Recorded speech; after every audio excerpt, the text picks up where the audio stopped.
Trojan War. A war so epic, so timeless. We named the condom and a virus after it. But really, the Trojan War was so epic. It's basically Greek mythology's Endgame and Infinity War in one, with some DC sprinkled on top for good measure. From Captain Greece, Achilles' epic battle against the ancient Black Panther, the African prince Memnon, and Achilles' battles against the OG tribe of Wonder Woman, the Amazons, to Achilles battling the Trojan Superman goody Two-Shoes, better known as Hector! The Trojan War got it all. And even the interpersonal drama like Odysseus turning into a simple Jack or Agamemnon turning into Stannis and killing his own daughter, to the gods turning into the Kardashians and fighting within the family over vanity. When I tell you the full Trojan War story has everything. Everything. And it all started with a problem that no woman wants to face, but that is only natural as you get a little older. In the city of Troy, the queen Hecate, the overdue pregnant wife of King Priamos, had a nightmare. And in that nightmare, she gave birth to a torch wrapped in snakes and then watched the city of Troy burn down in front of her. And when she woke up, she anxiously told her husband about her vision, and the wise king was like, so you say our son is born, and a torch and some snakes fall out of your vagina. Yep, you don't have to go into detail on that part. No, I'm just saying, I know we had like 18 or 33 children already, but a whole torch with snakes, that's maybe it's getting a little loose down there. Priam! Not the important part. City burning. All right. Let's ask the oracle. Hey, what do you think this means? Seriously? Yeah, I mean, seriously, like, usually I interpret a bunch of BS into the crappy dreams you guys give me, but this one's pretty obvious, right? Say no more. Baby, I think call Dr. Plasticus. We're gonna need to find a way to tighten things up down there. The oracle told the king what we knew all along. The unborn 10th or 42nd child would spell absolute doom for the city of Troy. So now King Priam was torn between going Mike Tyson on his wife's belly or killing the baby once it is born. Yeah, pick your poison. Except if you just did pick a poison and chose death, then shame on you, you little Hitler spawn, you, because there was a hidden third option. Abandon the baby in the jungle and hope it grows up into Mowgli or something. So the king did that, and lo and behold, some bear actually nursed the baby on some alternative Jungle Book thing until it was found by a kind shepherd who took the boy in and named him Paris. Paris then grew up to be so beautiful he would one day be played by Orlando Bloom, and he was so horny that his pecker would one day cause one of history's greatest wars. And this is where we introduce the second catalyst for the Trojan War.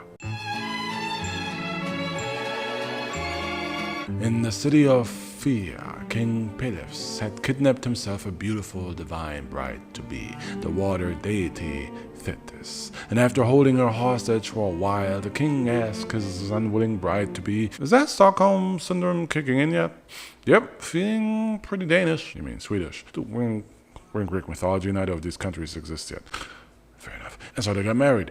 And to show off how many cool people they know, they invited all the Greek gods to their wedding, except the goddess of strife and conflict, which, understandable. That would be like inviting Kanye West to your bar mitzvah and hoping for the best, you know? But the goddess of strife and conflict, Eris, did not like not being invited. "You gonna do this? Okay, fine."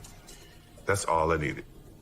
That's all I needed for him to do that, and it became personal with me. So Eris self-invited herself to the wedding, bringing a golden apple as a gift intended for the most beautiful woman in attendance. And it was immediately obvious that the apple thus had to be a gift for either Aphrodite, Athena, or Hera, who were easily the most beautiful women present. And also, I love how that's a casual diss against the bride. But it was less obvious which of the goddesses is actually the most beautiful, so Zeus decided that in order to dodge the bullet of judging a beauty contest between his wife his daughter, and the goddess of love who could play his horny heart like a fiddle, he pawned off the responsibility of judging their beauty to a random mortal, and that random mortal man was our abandoned prince from Troy, Paris. Taking after the shepherd who found and raised him, Paris was doing what shepherds do, when one day one of his sheep suddenly ran away into a dark cave, and when Paris followed it into said cave, he stumbled upon 3 beautiful goddesses examining their bodies' beauty in candlelight in some dark, lonely, remote cave. And I know, if it wasn't for the sheep, this would make a great Brazzers scene. And if you don't mind the sheep, man, hey, bro, whatever floats your boat, bro. Unfortunately, the designated PP blocker Hermes was also present and quickly intervened to explain the situation. Yo, Paris, right? Yo, listen, I need you to pick the hottest one of these goddesses so that one of them gets this random golden apple. Don't ask. It won't make more sense if you ask. So Athena and Hera offered Paris wisdom and power respectively should he pick either of them. Aphrodite, though, offered him something of much greater importance, something of true value. Oh, hi, I'm Helen. Oh. And once Aphrodite showed Paris Helen of Sparta's Instagram profile and promised him she would make Helen fall in love with him, man, Paris could pick Aphrodite as the winner fast enough, and so Aphrodite got the golden apple and Paris got Helen's fake love. I got fake people showing fake love to me. But for the fake love to actually take a hold, Paris had to actually get Helen to lay eyes on him, and so he decided it was time to pay his real parents a visit so they can make up for abandoning him by sending him to Sparta to meet Helen. And thus Paris left the shepherd life behind and headed to the palace of Troy to have an awkward reunion with his parents, and realized he actually had 49 siblings, and he was like, he literally kept all 49 children, but decided it was the tipping point. Number 50 was the tipping point, and you had to abandon me in a forest. Like, damn, I'm not gonna lie, it hurts even more when you know the truth. But all was forgiven when he found out that one of his many sisters had actually been kidnapped and taken to Greece. Someone had to go and get her back for the family's pride to be restored, and Paris was like, my geography is a little bit hazy, but Greece, that's like where Sparta is these days, right? And so Paris found himself on a ship to Sparta to rescue his sister. But when he got there, all he cared about was Helen. And when Helen saw him, Aphrodite's curse/blessing took hold. Against her will, the married Helen of Sparta, mother to a daughter with her husband Menelaus, fell in love with Paris and could not bear to be without him for even a second. And so Helen immediately left Sparta and her husband and her son and sailed off to Troy with Paris. So when Paris forgot all about rescuing her sister because, of course, Helen's husband Menelaus wasn't exactly thrilled about suddenly becoming Helen's single baby daddy Menelaus. And to be honest, he kind of had no idea what the hell just happened. One moment he was happily married to the most beautiful woman in the world, and then the next moment she took off with some Legolas lookalike prince like, Bye, bitch. But luckily, Menelaus and Helen weren't just married in the traditional sense. No. See, my man Menelaus had contingencies. Is that how you use the word contingencies? I was trying to use a big word, to be honest with you. I mean, like he had safety measures in place. Helen's father was a pimp, okay, right? The previous king of Sparta was a pimp, and he knew his daughter was all that. So he straight up held thirst games for Helen, where all of Greece's men volunteered to try and convince her to marry one of them. And with the help of Odysseus, Helen's pimp dad then came up with the idea that to be eligible for the thirst games, all wannabe participants have to promise that they will forever protect Helen and her man, no matter who she chooses, just to avoid some blue ball-inspired bloodshed afterwards. So that meant that after Helen chose Menelaus now had all of the Thirst Games participants at his call as his private army should anything ever happen to Helen. And since Helen was just now kind of kidnapped, like, remember, she didn't really choose to love Paris. Menelaus cashed in on that promise, and so all of Greece suddenly found themselves united against one common enemy, Troy. Menelaus, though, was not the one in charge of the united Greek forces. His older brother, Agamemnon, the most powerful king in the lands, took charge and led the army which would bring its wrath to the gates of Troy to get Helen back. Except that army was missing two people who had not really participated in the Thirst Games and couldn't care less about Helen, but were also kind of two people who happened to be pretty important: Achilles and Odysseus. Achilles was basically the strongest mortal ever. You know, the guy's spear shield looks like this. And a prophecy had told Agamemnon and Menelaus that without Achilles, they would lose the war. But that same prophecy also snitched to Achilles' mom, which I told you about earlier. You remember the kidnapped water deity with the Stockholm Syndrome, whose wedding was host to the golden apple that started all of this? Achilles' mom was named Thetis, and thanks to the prophecy, she knew now that Achilles would die in that war should he join Agamemnon and Menelaus. So Thetis took a page out of Eddie Murphy's 90s playbook and dressed Achilles up like a woman to hide him away in secret amongst some king's hundreds of daughters on some remote island. Odysseus, meanwhile, wanted no part of the war because him and his wife had just had a baby, and he wasn't about to leave his new family for no Romeo and Juliet on steroids crap. So he decided that he would take a page out of Simple Jack's playbook, and when Menelaus and Agamemnon sent a messenger to Odysseus' farm to recruit him, the messenger found Odysseus and his horse like... I like when we touch hands.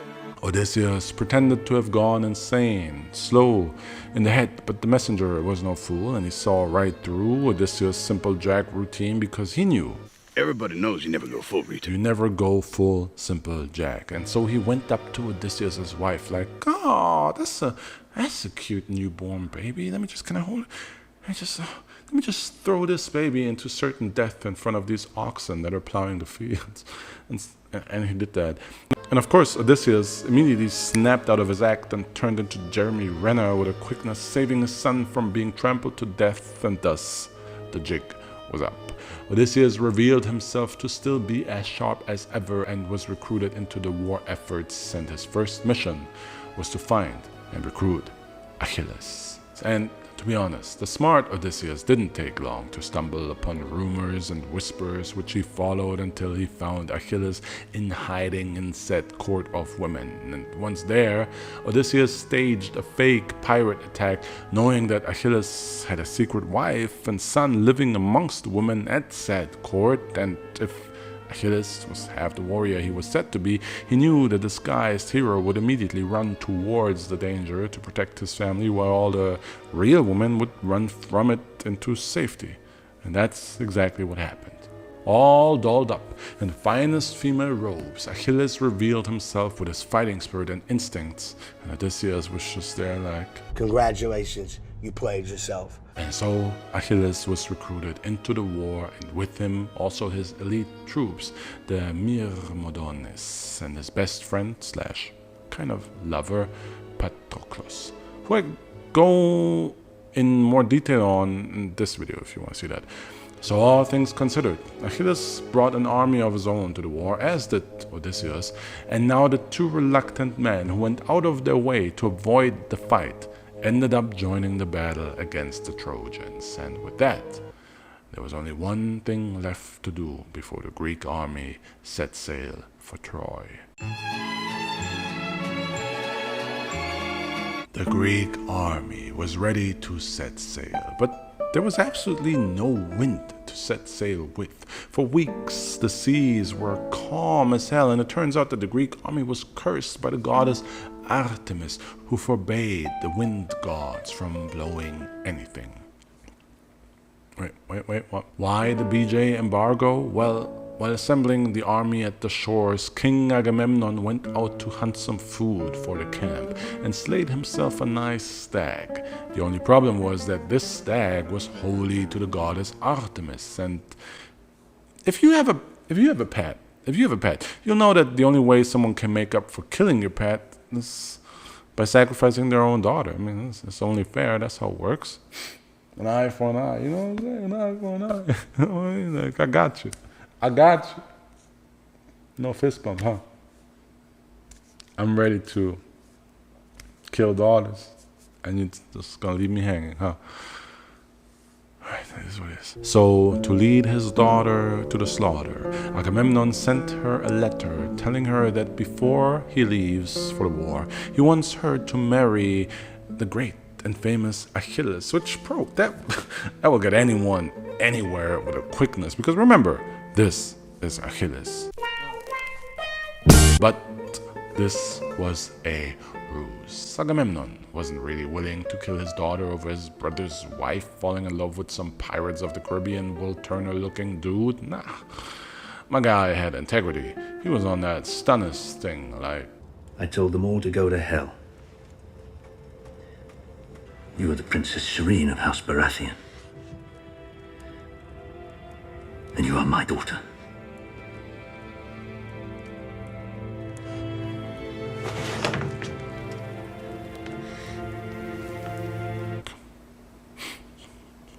But Agamemnon had to appear as if he was willing to sacrifice his daughter, because you can't mobilize all of Greece for a war and have them set up camp for weeks away from their family, with some soldiers even dying on the journey just to get to join your war, and then say, you know what, change my mind, don't want to sacrifice my daughter, oh dear, shouldn't have killed that deer, am I right? I guess now the odds are stacked against...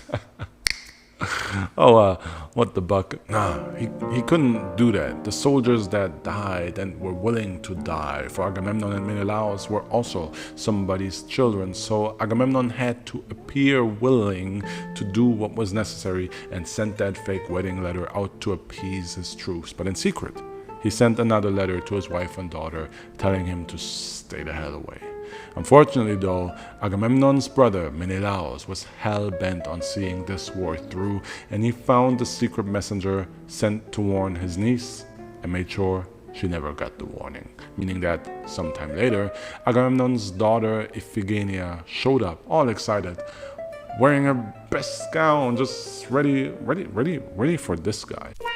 Except when Achilles saw her, he had no idea wedding she was talking about, and it was quickly revealed that Iphigenia was lured here to be sacrificed to the goddess Artemis for favorable winds. Achilles was mad pissed to be used in the king's schemes and disgusted that the king would sacrifice his daughter, so he took her under his protection, willing to fight anyone, mortal man or the gods themselves, that dared to lay a finger on the innocent Iphigenia. But Iphigenia herself, seeing all of Greece's greatest warriors assembled and witnessing a warrior god such as Achilles and all this bravery in action, she decided that she too needs to do her part to aid the war efforts, that this was bigger than her, and so she willingly accepted her fate and welcomed her father's blade against her throat, shedding her blood and giving her life in the name of Artemis. And so the wind gods were like, man,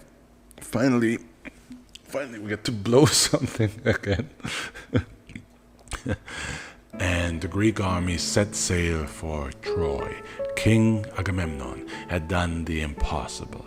He united the land's greatest heroes, Achilles and Odysseus, Ajax the Great and Diomedes, as well as soldiers from all parts of Greece, sailing on over 1,200 ships across the Aegean Sea, united under one great cause, leading them into the greatest war the world had ever seen.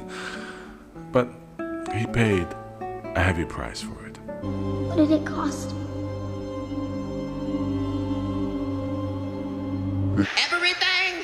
Everything.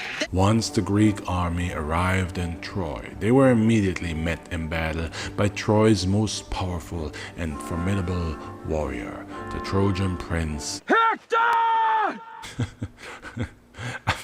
I'm actually tempted to use that every time I say the name Hector! But nah, that will get annoying quickly, wouldn't it? So Hector! led the Trojan army into a welcome battle against the Greeks, but he had vastly underestimated the Greek forces, not expecting well over 1,000 ships to knock on Troy's door just to get one woman back. So the initial battle between the Greek army and the Trojan went kind of like this.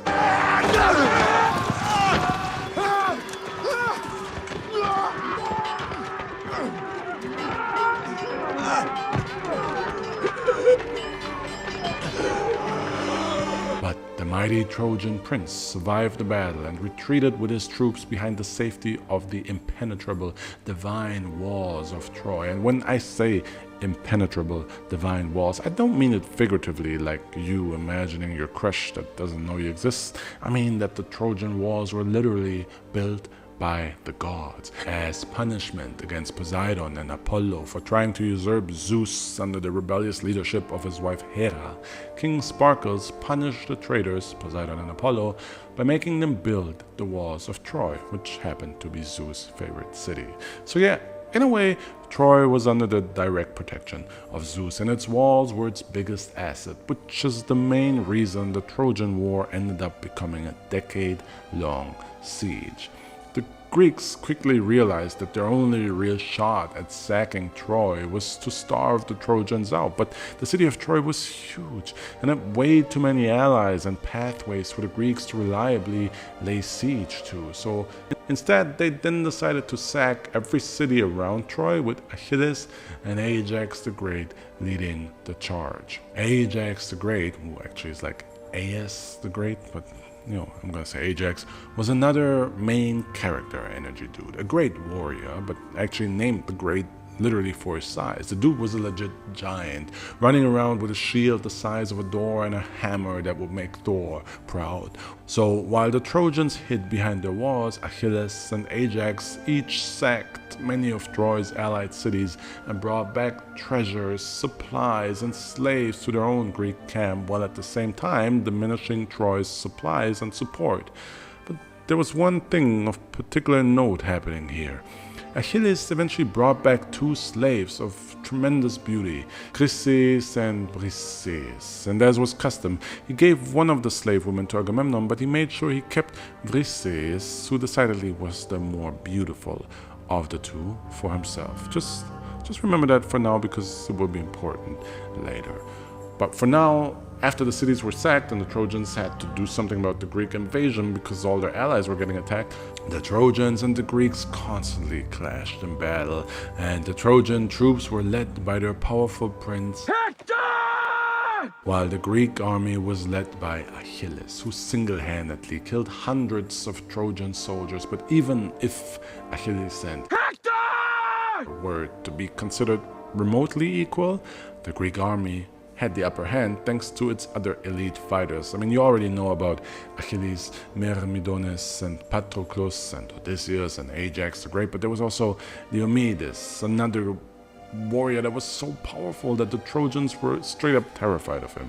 I mean, Diomedes was literally carving through the Trojans as if he was playing Dynasty Warriors, and he was overwhelming. So eventually, Hector decided it was time for a tactical retreat, because they just couldn't cope against the Greek onslaught, especially once Hector noticed that his brother Paris, the one who started all this in the first place, was nowhere to be found. Paris, in fact, was hiding behind the walls, hiding in Troy, hiding with the women and children, sulking, to the point that even Helen, despite the spell she was under, was embarrassed at how much of a coward the man she loved was. But no amount of motivational talk from his older brother could compel Paris to fight against the vicious Greeks and their mighty hero, so Hector decided to get back into the action himself and make a stand. He stopped the fighting by challenging whichever Greek would be man enough to face him, hoping to take out one of the Greek army's walking nukes, and the man who stepped up to the challenge was none other than Ajax the Great. And for simplicity, literally imagine this fight like the Viper versus the Mountain.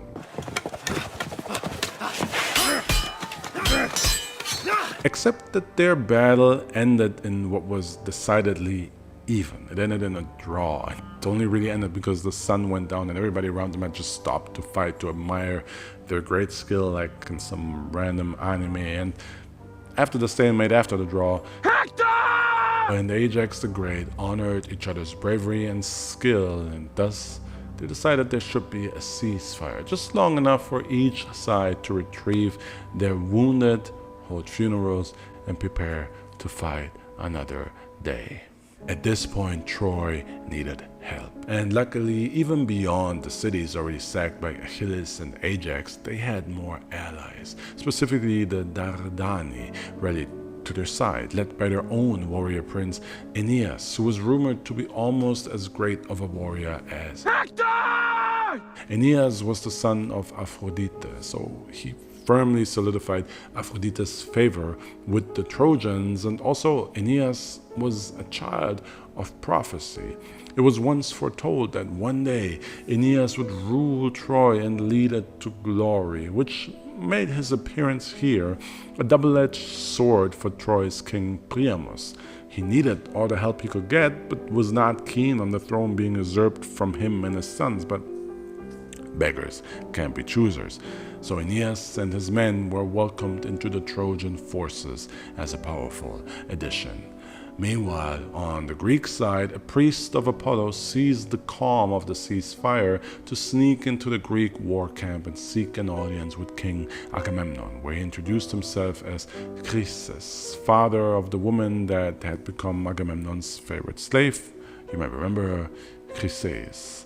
Chryses begged the king to return his daughter to him, told him that he would pay any price, but Agamemnon, the Greek leader, only replied with laughter and insults, telling the begging father that he would forever keep his daughter, do with her as he wants, and even take her back to Greece when it's all said and done. And then he sent the father away with nothing to show for his efforts but humiliation. But Papa Chryses was a devout follower of Apollo, and once Apollo heard that Agamemnon had insulted one of his valued priests, man, Apollo was furious, and from then on, he became a powerful ally to the Trojans, now raining his mighty arrows from the heavens onto the Greek camp, where his divine arrows materialized into a plague that devastated the Greek army and lasted for 9 days, threatening to end the Greeks' war efforts then and there, until their very own priest convinced Agamemnon to soothe Apollo's anger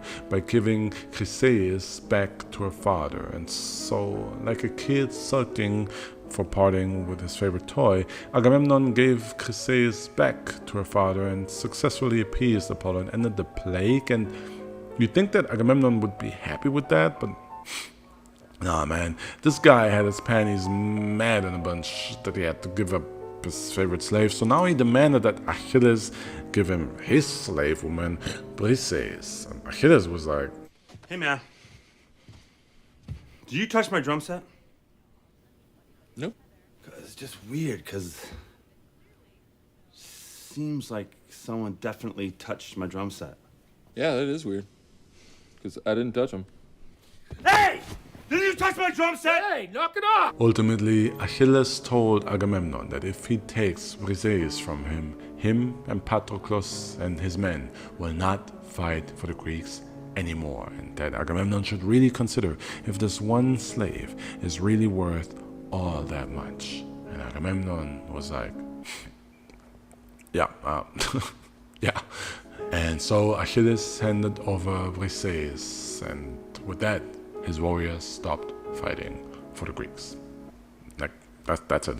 And of course, the Trojans had spies in the Greek camp, so once Hector heard that Achilles was no longer a part of the war, the Trojans seized the moment and attacked the Greeks. And without Achilles, without Patroclus, without the Myrmidons, even Ajax, Diomedes, and Odysseus were not enough against the Trojan army and their prince. And the Trojans were giving the Greeks such a beating that even the little coward Prince Paris decided to finally grow a pair, and he challenged the Greeks' mightiest warrior, whoever he may be, full well knowing that it won't be Achilles. But the one who did step forward to accept Paris' challenge was none other than King Cacold's single baby daddy Menelaus himself, who still had a score to settle with the wife-stealing Paris.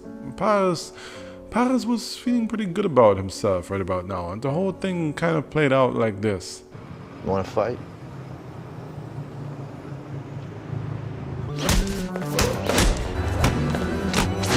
Yeah, Menelaus absolutely wiped the floor with Paris and would have killed him too if Aphrodite didn't suddenly intervene to save the prince of her favorite Trojans. She conjured up a cloud of dust and made Paris disappear.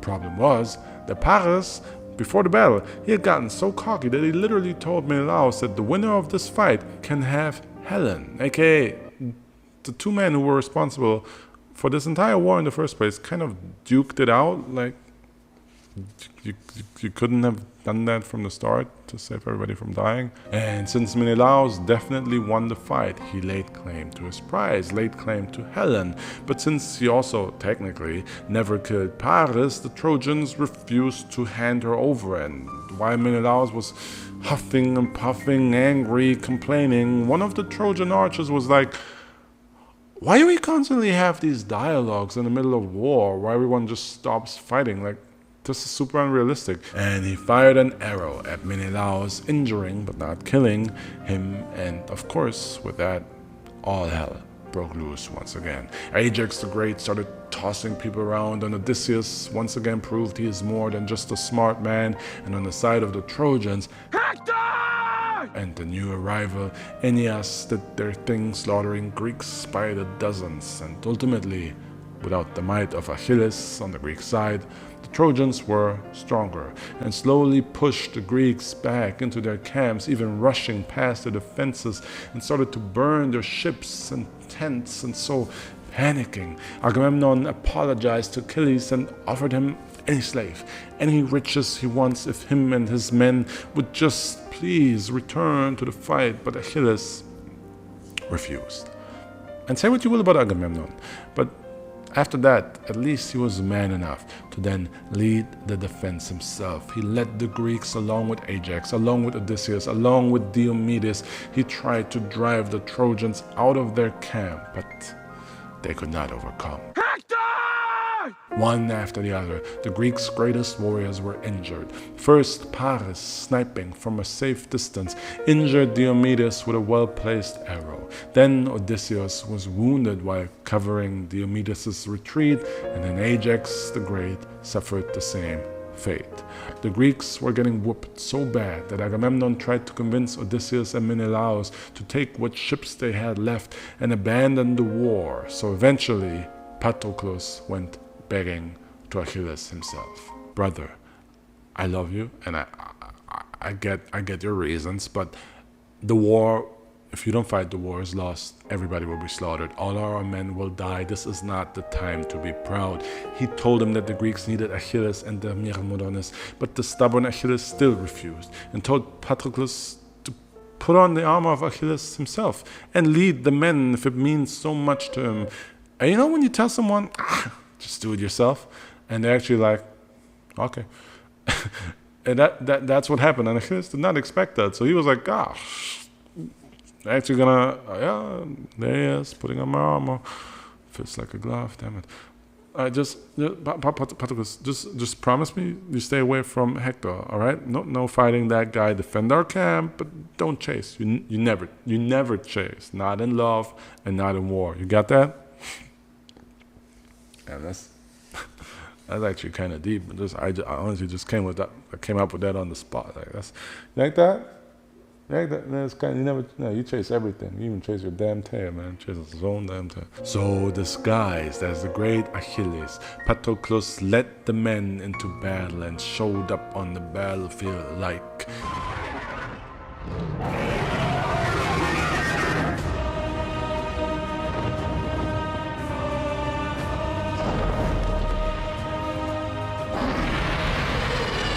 And it changed everything, man. Patroclus was as close to Achilles in strength as any Greek warrior, and he took down dozens of Trojans, while the other Myrmidons each fought like the beasts they were, and before long, the Trojan army had to retreat from the Greeks. And what did Patroclus do?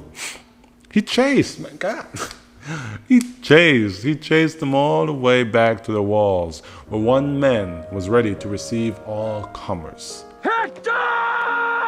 And Patroclus really thought he was Achilles for real now, so he took the Trojan prince on one-on-one, and then Apollo intervened again. Man, this guy held on to that grudge and then some. Apollo had no love for the Greeks for offending him that one time, and so he stripped Patroclus of his armor mid-battle against Hector. And you know, you remember that archer from earlier? He was like, why does no one ever shoot arrows at the enemy hero when he's having some one-on-one battle with our hero? Like, that's so unrealistic. And so he shot an arrow at Patroclus, wounding him enough for Hector to kill him. And I'm not even gonna do the epic Hector here. I'm not even gonna praise him for this because he doesn't deserve it. That's a sucker kill. That's a sucker kill right there. I don't respect that. And that was that. Patroclus was done, but he knew that he had done exactly what the Greeks needed to win the war. So with his last breath, he looked at Hector and smiled like, bro, you messed up. And Hector was confused. Patroclus told him, I'd like to understand him. Give me that. Peter Ramos. It's a number to you, you know. One more dead, but a number. What was she to crazy then? She showed him it was all right to live again. And the kidnappers who took that away, huh?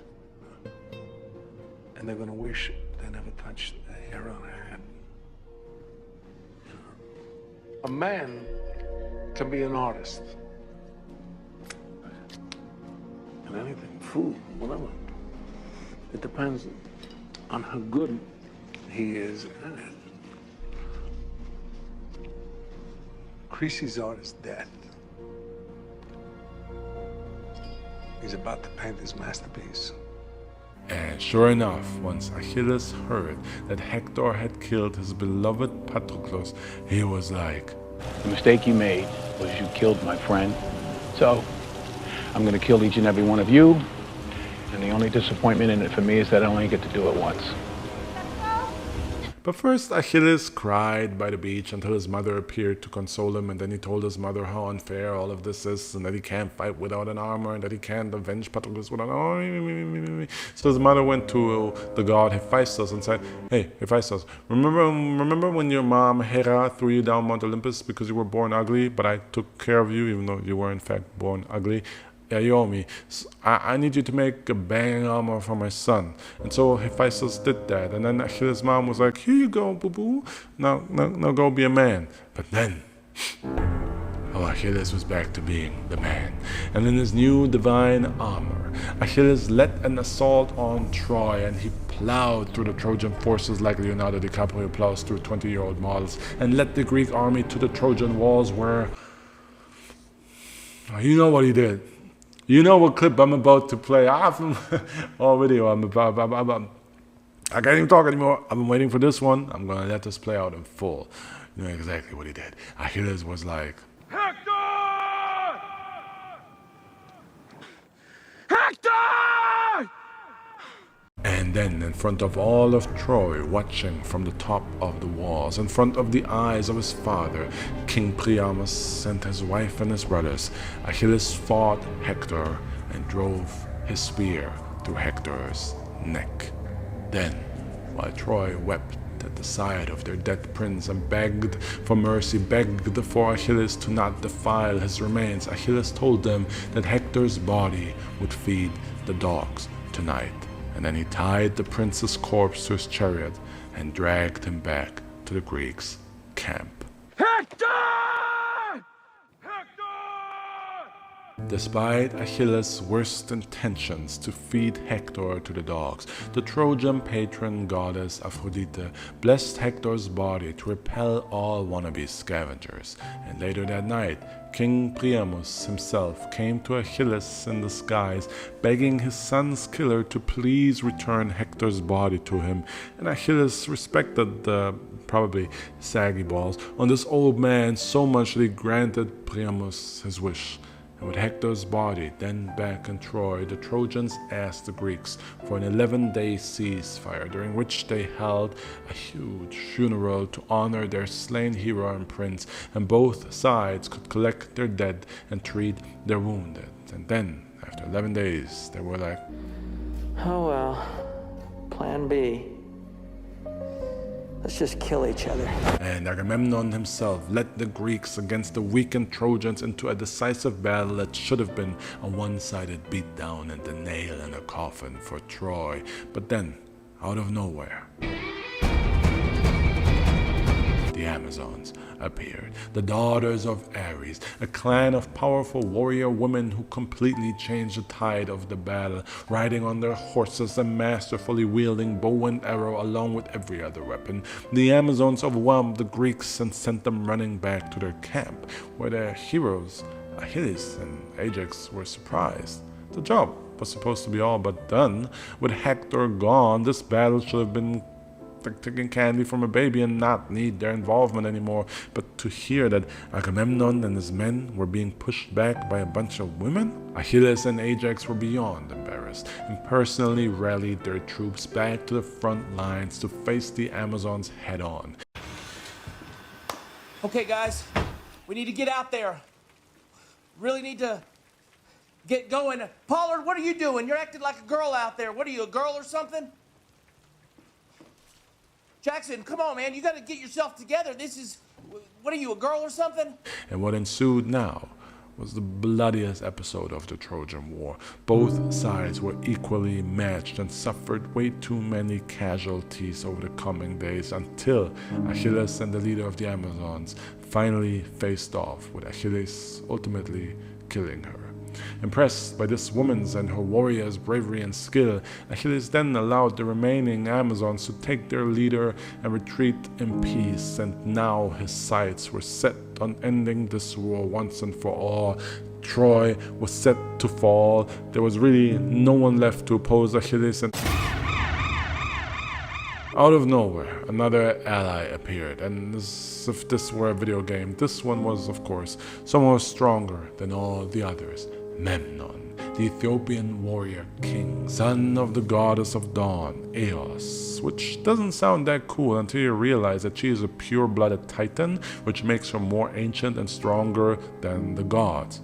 Memnon was known to be a warrior without equal. The demi-titan was said to be stronger than the late Hector and even superior to Achilles, and in fact, even Achilles' mother warned her son of Memnon, telling him, "Son, don't fight this Ethiopian guy. I have a really bad feeling about this one. This has Rocky 1 written all over it." What?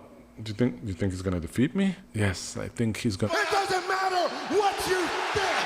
And so Achilles went to fight Memnon, who did turn out to be his strongest opponent yet. And for the first time, Achilles was actually losing a fight, bleeding, hurting, taking a beating.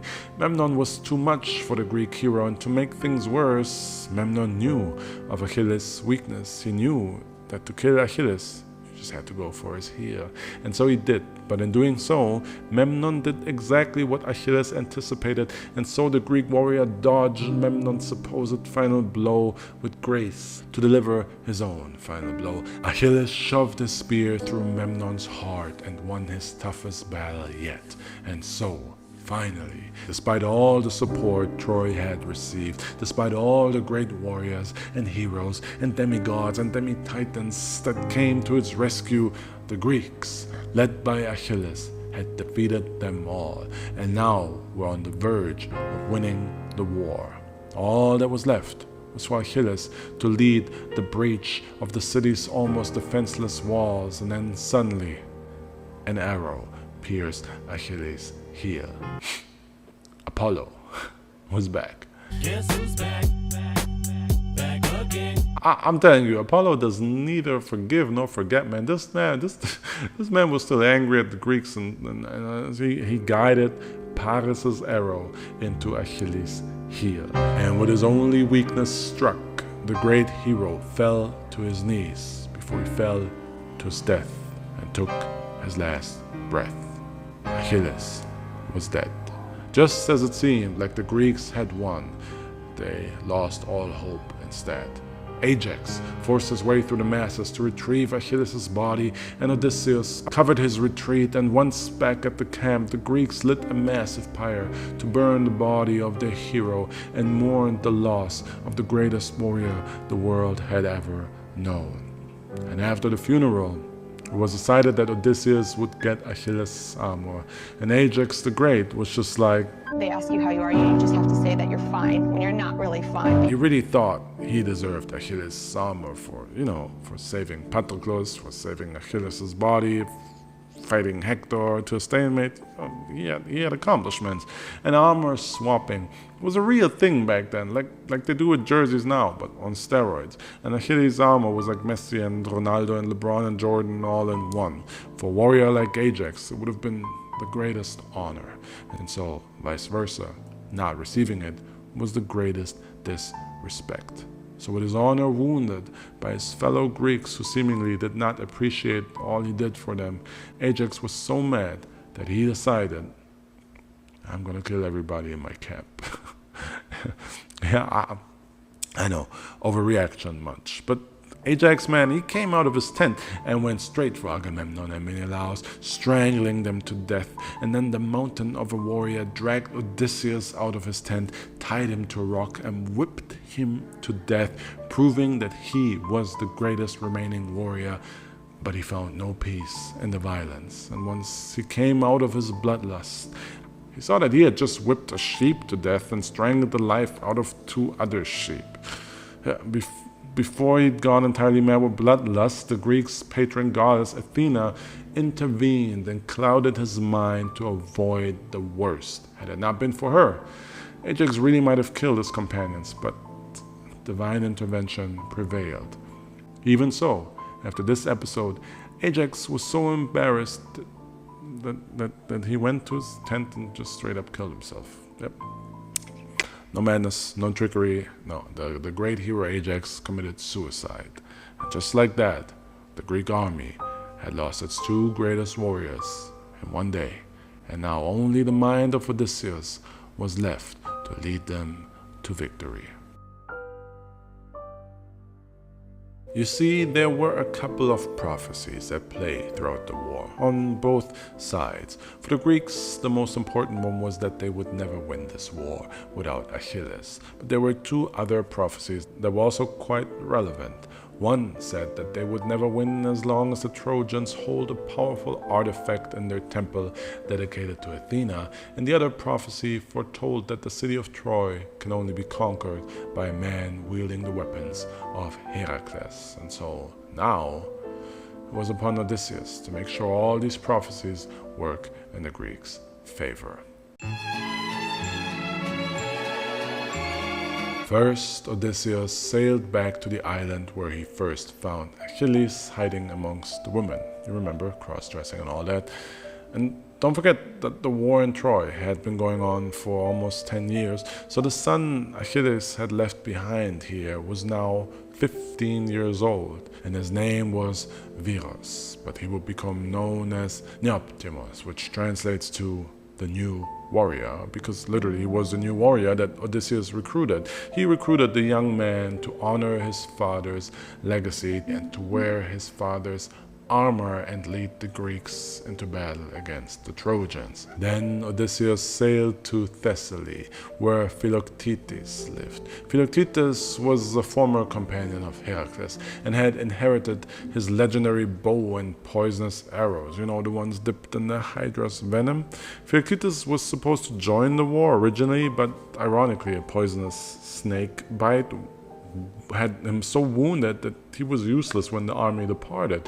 And now Odysseus came to collect the man and Heracles' weapons so that he could join the war after his wounds were healed. Then, once back in Troy, Odysseus dropped off the 2 new warriors and disguised himself in tattered robes to sneak into Troy and steal the artifact of prophecy out of Athena's temple, bring it into the Greeks' possession, and thus dispel the last prophecy that stood in the Greeks' way. Now the Greek army had faith and Achilles' blood back on their side. And when the Trojans saw Achilles 2.0 emerge on the front lines, they all but fell to their knees. And without Hector, they only had one hero left on their side, Aeneas, the child of prophecy. He was the only great Trojan warrior still left standing, and he tried his best to inspire his men to not fear this Achilles wannabe, but then Achilles 2.0 was like... And the Trojans' morale took a nosedive, except Paris. Man, after killing Achilles, Paris fancied himself quite the marksman, and figured he'd try his luck with Achilles' son now. But Odysseus' second reinforcement, Philoctetes, put Heracles' bow and poisoned arrow to good use and nailed Paris with a poisoned arrow before Paris could let loose one of his own. The Hydra's venom quickly infested Paris' body, too powerful for any Trojan healer to do anything, and so Paris joined his brother Hector in death, and with him gone, the spell on Helen weakened. She no longer felt any love for the dead prince nor his city, only disgust, kind of for herself and her actions, involuntary as they may have been, that caused all of this loss of life.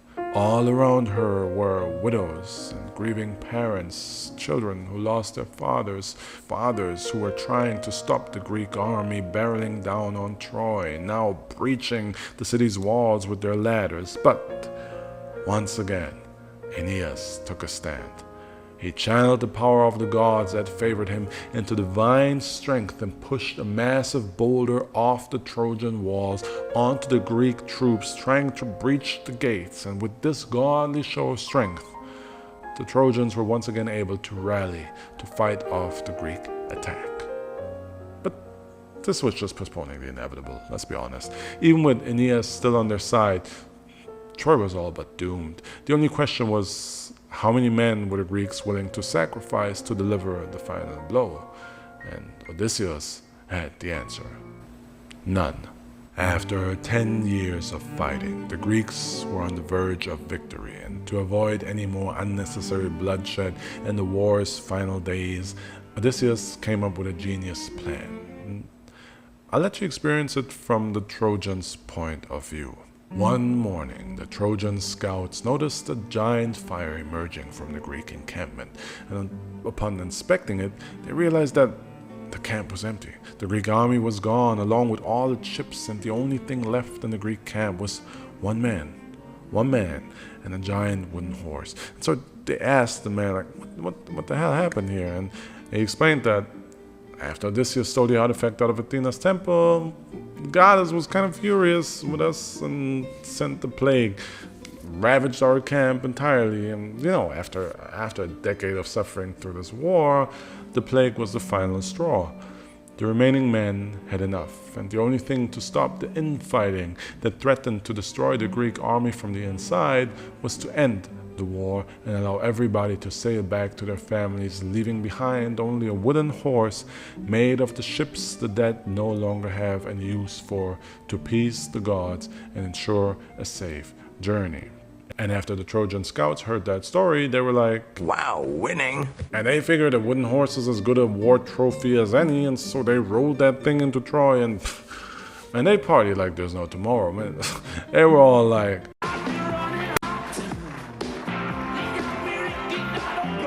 they got drunk as hell and had the night of their life. You know those nights that are so good you gotta ask other people how good it was because you don't remember anything. You get me? It was that type of party. And in the wee hours of the night, all of Troy was passed out, except for a few guards on duty for no reason other than habit, because since the war was over, Troy had nothing to fear behind the safety of its walls, except the elite troops that suddenly emerged from the belly of the wooden horse under the cover of the night. Diomedes, Agamemnon, Menelaus, Odysseus, and other elite warriors flooded out of the horse, killed the few guards that were even able to fight, and opened the gates, fired a signal for the Greek army that was hiding in a nearby creek. And so within hours, the city of Troy, that had stood firm for 10 years, finally fell to the Greeks. Men women, children, all were butchered. And when the Greek army closed in on the Trojan palace, even Aeneas, the only Trojan hero left, he was powerless against the men led by Achilles 2.0, and so he fled the city and left King Priamus and what little remained of the royal family to their fates. Even Hector's infant son was not spared, and in cruel poetic justice, the son of the man who killed Hector threw Hector's son to his death off the Trojan wars, before Achilles 2.0 then also killed the king of Troy. Now, all that was left was the reason all this happened in the first place. All that was left was Helen. Menelaus confronted Helen in her chambers, ready to kill the mother of his child, tears of betrayal and anger streaming down his menacing grimace of a face. But just as he closed in on her, sword in hand, Aphrodite, the goddess that was responsible for all of this, cast yet another spell on Helen. A spell of beauty, a spell of love, a spell of innocence, and upon looking at the love of his life, Menelaus dropped his sword and embraced Helen, who told him that she still loved him, just as he did her. And with that, the Greeks returned home, after having made good on their promise to protect the love of Menelaus and Helen of Sparta. All who survived got to go back to their families, their honor immortalized in this very tale. All except for one, Odysseus, because his journey was only getting started. But that story, that's a video for another day.